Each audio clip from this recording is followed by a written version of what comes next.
Bismillahirrahmanirrahim. Assalamualaikum warahmatullahi wabarakatuh. Berjumpa kembali bersama Ahmad Ifatur Rahman Terdiri di pertemuan yang keempat, mata kuliah tafsir ayat-ayat HES, Prodi HES. Minggu lalu kita membahas tentang produksi, konsumsi, dan distribusi. Minggu ini menurut RPS saya menjanjikan akan menjelaskan tentang ayat-ayat riba. Tapi saya baru ingat ternyata kelas ini pernah saya minta untuk membahas atau mendengarkan tentang riba. Penjelasan saya itu yang saya kutip dari Abdullah Said di tugas UTS kalau tidak keliru. Nah, mungkin penjelasannya sudah agak berkurang tensinya. Nah, saya coba ingin menyampaikan ulang. Materinya masih sama, tapi mari kita ingat-ingat biar kita makin mengetahui apa yang menjadi tekanan atau penjelasan-penjelasan yang perlu ditekankan dari diskusi riba ini. Ya bagaimanapun riba ini sesuatu yang selalu bikin manusia itu baper lah. Ada banyak orang di luar sana yang karena khawatir atau karena perasaan khawatir saja mereka lalu nggak mau terlibat di perbankan, nabung saja nggak mau gitu loh misalnya.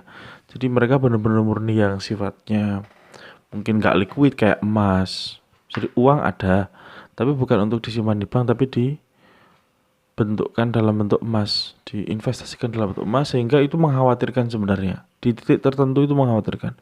Saya tidak bilang bahwa emas itu buruk atau harus dalam bentuk uang, tidak. Tetapi itu jelas sangat merepotkan oleh karena ya tidak liquid tadi. Maka saya tetap berharap pemahaman tentang riba ini tidak menjadi bumerang bagi kita semua semata-mata karena kita ingin menjadi orang yang islami kehidupannya, syar'i dan seterusnya. Itu bukan sesuatu yang buruk, itu sesuatu yang benar. Cuma akan menjadi agaknya bermasalah misalnya ketika apa-apa sedikit-sedikit diharamkan misalnya. Itu ndak bisa kayak gitu terjadi di kehidupan kita sehari-hari. Oke, kita mulai dari yang pertama. Mengapa riba dilarang dan apa solusinya? Riba dilarang itu jelas karena memang kita itu diharapkan bisa membantu orang-orang yang miskin. Jadi kalau di transaksi di riba itu kan muncul karena transaksional. Nah, saat sesuatu yang bersifat transaksional itu muncul, di banyak penjelasan ayat-ayat Al-Quran itu selalu diikuti dengan kata-kata sedekahnya. Jadi ya jangan transaksional. Kalau emang kamu kaya ya kasih uang saja, anggaplah transaksi itu sebagai sedekah. Pinjam meminjam itu sesuatu yang manusiawi dan terjadi sejak lama sekali. Sudah lama manusia saling membutuhkan satu sama lain karena berhubungan dengan mungkin dia anaknya siapa, dia bisa mengakses apa, itu selalu terhubung. Jangan lupa ya, Nabi Muhammad itu terlahir dalam keluarga yang terpandang. Tapi dalam dakwahnya pun juga masih berat. Artinya makin berat kalau Nabi itu bukan siapa-siapa gitu loh.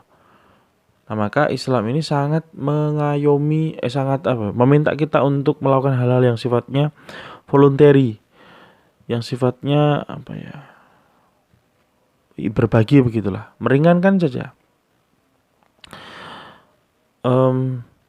Ya selain itu orang punya duit kaya itu juga merupakan ujian ketakwaan sebagaimana di Al-Qur'an wa nabluukum bisyarri wal khairi fitnah. Al-khairinya itu sebagai kekayaan, kemudahan, ya hidupnya enggak susah misalnya. Itu bagian dari ujian sebenarnya yang perlu kita pikirkan.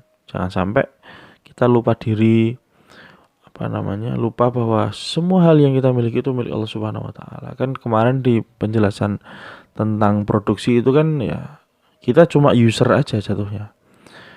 Apa yang ada ya milik Tuhan.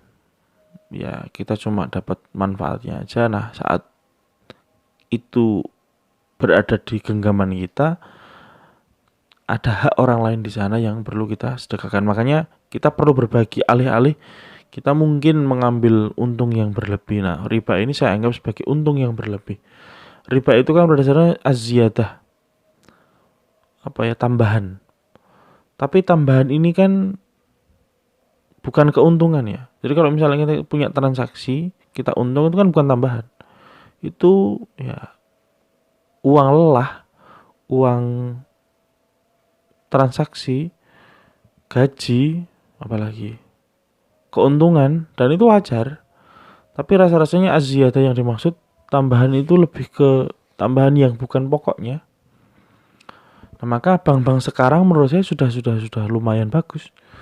Persentase utangnya, misalnya kita hutang ada bunganya itu misalnya iya di bawah 5%, itu sudah bagus loh. Kalau di atas itu, kalau kalau teman-teman tahu bank pelecet itu kan ya yang sebenarnya haram itu. Karena bunganya itu bisa 20% lebih. Di zaman Al-Qur'an turun itu hal-hal kayak gitu, bahkan 100%, di atas 100% itu biasa bunganya. Setelah 1 bulan, setelah 1 tahun itu berapa mengembalikannya. Kita kan enggak. Saya dengan mencicil rumah saat ini dengan BTN itu, BTN Syariah kalau nggak salah, itu cuma berapa persennya itu dalam waktu 20 tahun. Itu sangat lapang sekali dong. Ya, selain itu benar, dan itu kelihatannya menjadi tren di seluruh bank. Jadi tidak ada yang lebih dari sekian, itu nggak ada. Rumah saya harganya 120-an juta. Total bayarnya kalau 20 tahun itu 190 juta. Tidak ada separuhnya kok. Ya mungkin sepertiganya ke atas lah, tapi nggak ada separuhnya. Jadi buat saya itu ya tidak terlalu masalah. Dan saya orangnya mampu. Maka mungkin riba dan tidak riba ini, boleh dan tidak boleh ini, mengambil untung dari orang lain itu relevan juga dengan siapa kita bertransaksi. Jadi tidak semua bisa diklaim riba. Asal untung pasti riba, tidak bisa. Lah kita bisa mengklaim semua yang berhubungan dengan media sosial itu buruk. TV semuanya itu buruk. Kan di dalam institusi TV, di dalam institusi media sosial itu, misalnya kalau kita menyebutnya institusi atau hal-hal apalah, itu kan pasti ada detailnya kan. Medianya apa, program medianya apa, pembawa acaranya siapa, itu kan berpengaruh pada ya rating lah, ya pasti kebermanfaatannya misalnya. Kalian nggak mungkin kan bilang tayangan Mata Najwa itu tayangan yang buruk, kan nggak mungkin. Tapi kalau diperas lagi ya akan ada buruknya. Saya jarang nonton TV karena ya saya melihat itu sebagai gaung saja. Apa yang ada di politik dilempar ke meja, diobrolkan secara serius. Tapi kan seserius apapun Mata Najwa itu tetap politik. Selama itu politik, selama itu pula nggak baik buat saya. Akhirnya saya nggak nonton TV sama sekali. Saya nonton ya mungkin maksimal YouTube lah, sama tayangan sepak bola. Oke, kembali ke tadi riba. Nah, perlu dipahami bahwa riba ini ya tidak langsung turun sekali, sebagaimana orang-orang ngutip ayat wa ahallallahu al-bai'a wa harramar riba di Al-Baqarah ayat 275 itu. Ada prosesnya. Wa harramar riba kan, di riba itu kan ada alif lamnya, ada ar-riba. Nggak seluruh riba gitu loh. Jadi dalam bahasa Arab itu ada bedanya antara alif lam nakirah sama yang tidak ada alif lamnya. Alif lam ma'rifat sama yang tidak ada alif lamnya itu namanya nakirah. Nakirah itu umum. Alif lam ma'rifat itu nanti khusus. Mungkin ar-riba di sini bukan riba secara umum juga. Nah, maka kita harus melihat sebenarnya apa yang terjadi. Kenapa sampai diharamkan? Kenapa sampai itu muncul sedemikian rupa? Dan yang jangan kita lupakan adalah ayat itu tidak sendiri. Ayat itu ada turunannya. Jadi ada ayat 280 seterusnya itu yang menurut saya perlu ditelaah. Itu kan statement inti tuh. Wa halal bai'a wa harramar riba itu kan statement inti. Kayak kesimpulan gitu loh. Tapi ar-ribanya apa, yang diharamkan apa, itu kan di bawahnya ada penjelasan. Kata kunci lain itu perlu dipikirkan. Jadi tafsir apa ya? Tafsir bil Quran itu juga relevan. Tafsir tematik itu juga relevan. Nah, ini kita sedikit membahas ada tematiknya, ada kontekstualnya gitu. Nah, sekarang kita akan membincang tentang turunnya ayat-ayat riba di Al-Quran. Ada 3 kan. Ya sudah, sekali lagi sudah saya bahas di audio yang terdahulu, yang saat UTS itu semester lalu. Tapi mari kita perjelas lagi. Ayat ini yang pertama turun itu Quran surat Ar-Rum ayat 39. Bunyinya wa ma ataitum mir ribal liyarbu fi amwalin nasi fala yarbu indallah. Jadi apa yang dianggap menguntungkan di sisi manusia itu tidak akan menguntungkan di sisi Allah. Wa ma ataitum min zakatin turiduna wajhallah fa ulaika humul mudha'ifun. Dan apa yang kamu berikan berupa zakat, jadi alih-alih kamu mengambil untung saja, Quran sudah bilang ya mbok ya zakat gitu. Artinya orang-orang yang punya terlibat uang ini, yang minjami itu adalah orang kaya sebenarnya, bukan orang susah. Jadi saat kita terhubung dengan orang susah, ya kenapa enggak kita meluangkan diri, meluangkan waktu, meluangkan rezeki begitu. Inilah bagusnya Al-Quran, dia punya sikap tegas gitulah Al-Quran dalam ucapannya. Tapi ya tadi, ya namanya Quran itu kan akan perlu didiskusikan dengan orang penyampaiannya. Nah, penyampaiannya ini yang baik, harus sampai diterima, jangan sampai pokoknya terima nggak terima harus terapkan misalnya. Pokoknya harus dengan, kalau nggak mau dengan lembut ya harus dengan keras, ya nggak bisa begitu. Itu yang nggak boleh begitu. Lanjut. Wa ma ataitum min zakatin turiduna wajallahi fa ulaika humul mudha'ifun. Dan apa yang kamu berikan berupa zakat yang kau maksud untuk mencapai ridha Allah, maka yang berbuat demikian itu adalah orang-orang yang dilipat gandakan pahalanya. Jadi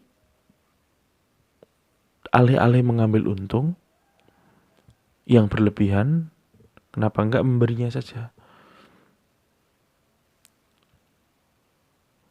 Ya, dan uang kita di sisi Allah Subhanahu wa taala itu bukan barangkali bukan apa yang terlihat saat ini. Ya, harta itu kan tidak kita pegang kalau di surga nanti kan. Kita mati aja udah enggak megang harta, kita cuma ditemani kain kafan. Dan tentu saja amal-amal kita. Maka beramal itu sangat dianjurkan oleh Islam. Dan ingat Islam ini kan turun bukan dalam konteks yang enak sekali. Turunnya kan pertama kali itu kan di Makkah.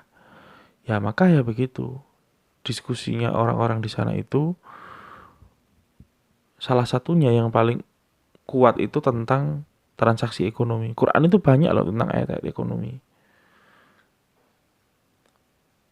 Itulah alasan kenapa ya ayat-ayat ekonomi banyak. Hukum-hukum juga ya lumayan, ndak buruk, ndak sedikit. Tapi ndak semuanya. Kontennya itu lebih banyak sejarah kalau tidak keliru.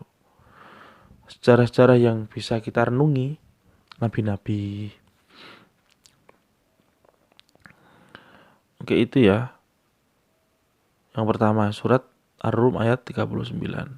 Surat setelahnya adalah tentang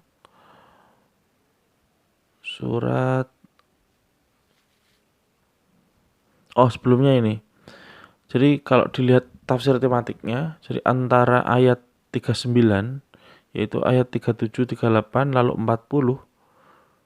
Nah, di sela-sela itu ada penjelasan bahwa ya kita diminta untuk meluangkan rezekinya itu untuk orang lain. Nah, tafsir tematik ini ya tidak hanya, kan salah satunya tafsir tematik itu sekelompok ayat ya. Jadi kalau misalnya ada ayat berapa nih 39, ya dilihat dulu ayat sebelumnya dan ayat setelahnya. Selalu begitu. Biasanya karena turun itu tidak selalu cuma satu ayat, sekelompok ayat. Nah, karena tematik juga, ayat yang lain juga kita bahas. Nah, dikatakan ayat yang kedua turun itu terjadi pada 625 Masehi. Ayat Ali Imran, Quran Surat Ali Imran ayat 130. La ta'kulur riba atau afa mudha'afah. Jangan memakan riba berlipat-lipat. Kalau yang tadi ayat surat Ar-Rum itu ayat 39 itu turun tahun 614 sampai 615 Masehi. Kalau yang ini Quran surat Ali Imran 130 ini turun 625 Masehi saat umat muslim itu mengalami kekalahan di perang Uhud. Saat itu terjadi krisis finansial, banyak orang jatuh miskin, banyak muslim yang gugur, dan orang-orang saat itu butuh bantuan finansial. Nah, saat melihat keadaan itu butuh bantuan finansial, terjadi krisis begitu, buat saya itu transaksi yang sifatnya konsumtif. Dan kalau yang terjadi di masa sekarang ini, misalnya saya ngutang di bank misalnya, itu transaksinya kan produktif. Dan bank tidak akan menandatangani apa yang konsumtif, pasti dicek kan. Kalau mau hutang rumah itu misalnya, oh sudah punya pekerjaan apa, dan tidak harus yang PNS kayak saya, bukan. Pokoknya asal ada grafik pemasukan per bulan, pengeluaran dan seterusnya, itu bank bisa mencatat itu sebagai capital yang kita miliki sehingga boleh berhutang. Maka saat tidak ada orang yang bisa berhutang dengan versi bank misalnya, harus punya pekerjaan. Nah, krisis kan ya nggak mungkin toh berpikir ada orang yang mampu bekerja saat itu ya. Ya seperti pandemi saat inilah. Artinya yang terjadi bukan meminjam tapi memberikan sedekah, mengucurkan dana. Misalnya pemerintah itu kan menyiapkan dana sekian triliun untuk mendorong ekonomi, ada bantuan langsung tunai, itu wajar karena ya itu yang terjadi. Bukannya malah berusaha untuk mengambil untung seuntung mungkin saat itu yang kadang-kadang dirasa berlebihan. Jadi selama ini kelihatannya kok sudah untung, tapi saat orang susah kok masih pengen untung saja. Nah, itu loh yang digarisbawahi sebenarnya. Jadi ya perlu dilihat hutang atau kebutuhan finansial itu untuk konsumtif atau produktif.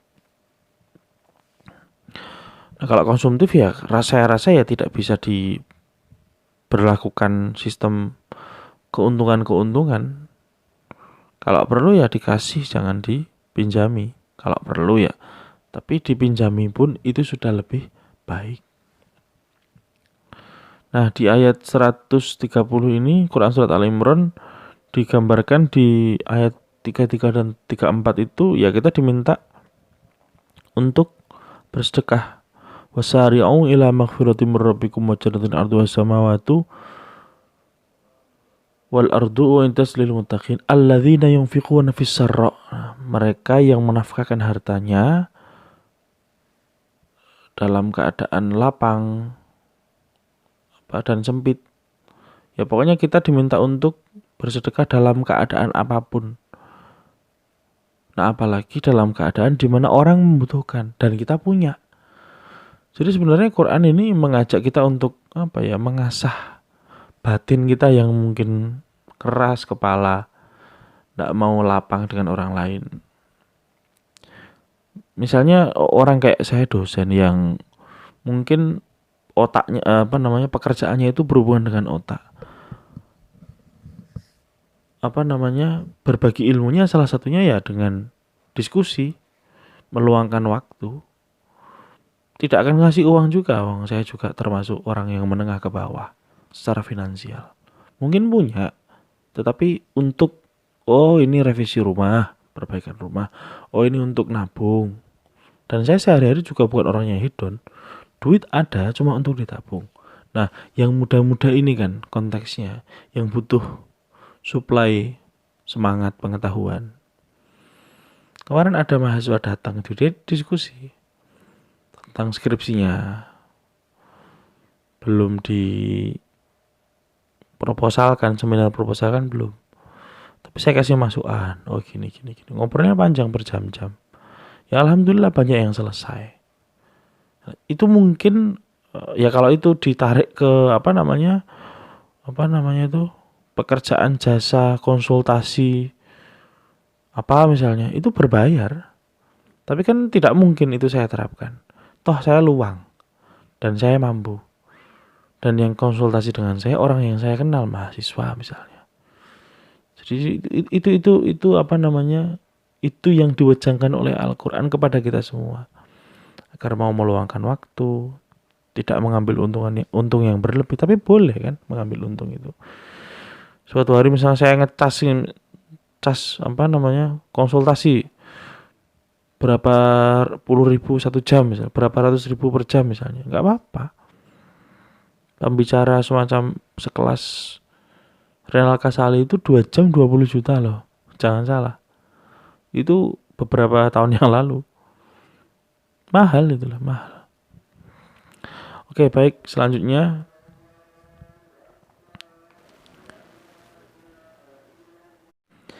ayat yang terakhir tentang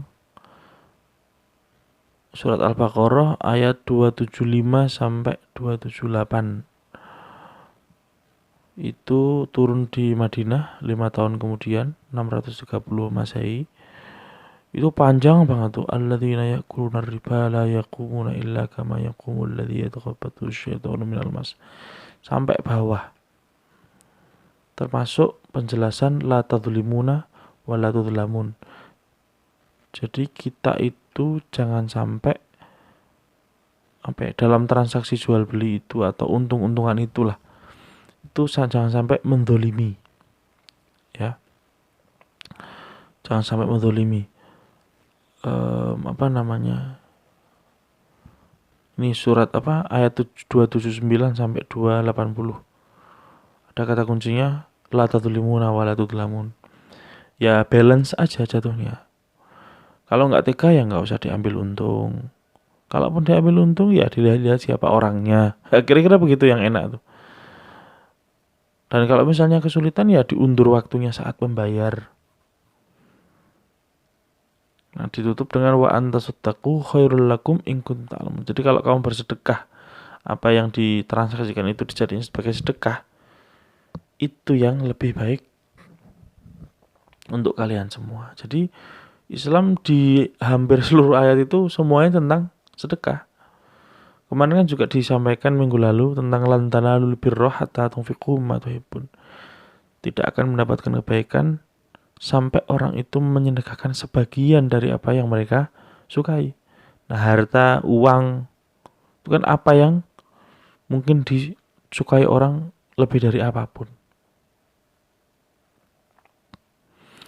Nah, kalau dilihat dari sisi konteksnya, kenapa dulu dilarang? Karena riba itu eksploitatif. Orang yang nggak punya diambil keuntungannya oleh orang lain sehingga ya nggak bener tuh kayak gitu. Islam itu pengen merubah itu. Dan kalau tatanan masyarakat sekarang ini sudah agaknya begitu benar, kenapa harus disalah-salahkan gitu loh? Jangan sampai kita tuh hobinya nyari kesalahan orang gitu kan. Saya khawatir dunia yang sudah baik ini malah menjadi lebih buruk karena kita terlalu terobsesi dengan kesempurnaan. Saya nggak bilang sempurna itu nggak baik, bukan. Tapi obsesi itu yang kadang-kadang berbahaya. Ya sudah bagus lah mahasiswa belajar misalnya. Jangan sampai terobsesi dicari-cari kesalahannya. Atau jangan sampai mahasiswa itu dosen sudah menyampaikan materi dengan baik misalnya. Disalah-salahin misalnya. Itu ya berlebihan aja menurut saya. Ya bahwa di titik tertentu ada tuntutan misalnya kayak istri saya kuliah di Monash itu orang yang ngajar itu bisa dituntut. Nilai saya kok begini misalnya. Bisa. Saat pekerjaannya sama, terus nilainya kok beda, itu bisa dituntut. Masuk pengadilan bisa. Jadi negara maju begitu. Tapi kadang-kadang untuk diterapkan di negara berkembang kayak Indonesia sulit kayak gitu. Ya berlebihan aja, belum aja. Dan yang jangan lupa di negara maju itu orang ngajar sedikit banget. Kayak 40 gitu maksimal. Satu kelas 20, satu kelas 20, jadi 2 kelas itu sudah kayaknya banyak gitu loh. Ngajar itu paling berapa SKS tuh di sana itu. Kayak Prof. Mun M. Siri itu di mana? Notre Dame University, kampus Katolik itu, beliau ngajar studi Quran. Itu kayak setahun itu berapa SKS gitu loh. Ya kalau orang Indonesia kayak saya di Indonesia itu kan banyak. Ngajarnya sudah banyak, tugasnya banyak, gajinya nggak seberapa misalnya. Ya maka kita perlu tahu sama tahu kadang-kadang. Jadi tidak eksploitatif, tidak juga menuntut, tapi juga tidak zero manfaat gitu enggak. Ya, ya itu kan renungan agak mendalam ya tentang hubungan kita dengan orang lain. Semuanya berhubungan dengan etika kok. Akhlak. Jadi apa ya? Maka di titik tertentu di mana saya tidak memberi tugas mahasiswa menulis, itu karena saya merasa itu berlebihan gitu. Menulis itu agaknya kok berat. Sekedar untuk bisa menyampaikan materi tahu saja dengan catatan yang mungkin berantakan saja, itu sudah lebih bagus buat saya memandangnya begitu. Oke, saya kira itu. Nah, sebelum saya tutup, saya ingin menjelaskan tentang sedikit saja teknis presentasi ringkas. Jadi dulu itu kan pernah kuliah dengan saya atau kalian kira-kira tahu, tapi saya ingin memberi tekanan sedikit, mengulang saja. Yang pertama, karena berkelompok, maka disiapkan materinya. Kalau bisa diketik dulu di Word. Saya sekarang ini ngetik juga di Word. Ya kalau semester lalu saya bilang saya punya catatan kayak kasar gitu, ya sekarang saya rapikan gitu. Jadi ngomongnya biar enak. Lalu rekaman suara pakai aplikasi yang bagus. Saya kebetulan belinya ini Easy Voice Recorder Pro, punyanya Android. Jenis file yang dipilih itu WAV kalau nggak salah. Jadi rekamannya agak besar, lalu nanti diubah ke video. Saya pakainya KineMaster di Android. Saya cari ukurannya 16 by 9, 16:9 layarnya. Biar masuk di HP kalau di landscape gitu ya, enak dibaca kan, enak ditayangin gitu loh maksud saya. Lalu ketika diekspor ya jangan besar-besar, nanti kelamaan ngekspornya. Saya mengekspor itu paling resolusinya 480p sama frame rate-nya 24. Jadi biar nanti kalau diunggah di YouTube, saya itu kemarin 30 menit itu filenya sekitar 190 sampai 210 lah. Lalu diunggah ke YouTube, dikasih deskripsi jangan lupa. Terus pilih thumbnailnya yang bagus. Nah, kalau mau diedit-edit aneh-aneh, monggo nggak apa-apa. Itu saya bebaskan, itu teknis kok. Tapi ini kan yang menjadi kebutuhan utama yaitu suaranya terdengar dengan baik. Nah, lalu link dikumpulkan bersama ke grup, dikirimkan ketua kelas monggo, langsung dikirim ke grup monggo. Formatnya seperti yang sudah saya bagikan. Nggak usah pakai assalamualaikum nggak perlu. Udah langsung aja taruh gitu loh. Kelompok apa-apa. Saya lupa itu kemarin kan sudah ada keterangannya tuh. Nah, durasinya itu minimal 10 menit, maksimal 15 menit. Kalau misalnya saat rekaman nggak sadar melebihi 15 menit nggak apa-apa. Tapi yang jelas jangan sampai 20 menit lebih. Ya. Nanti kan masalahnya dikali 4 pemateri kan sudah habis itu waktunya. Nah, terus kalau bisa diunggah materinya 1 jam sebelum kuliah. Jadi biar beberapa teman itu sudah menyiapkan diri untuk menyimak gitu ya. Nanti di kelas tinggal diskusi. Syukur-syukur 1 hari sebelumnya juga boleh, nggak apa-apa. Di grup aja langsung disampaikan link-linknya itu. Nah lalu di materi itu di dalamnya dijelaskan di menit-menit awal saya memakai rujukan A, B, C, D. Itu tolong disampaikan. Jadi biar teman-teman barangkali yang lain itu mendengarkan dan pengen ngecek gitu nggak apa-apa, bisa. Wah, kayaknya bagus ini bukunya misalnya. Gitu ya. Oke, saya kira begitu. Sampai ketemu minggu depan presentasi pertama. Semoga berjalan dengan baik. Akhirul kalam. Wassalamualaikum warahmatullahi wabarakatuh.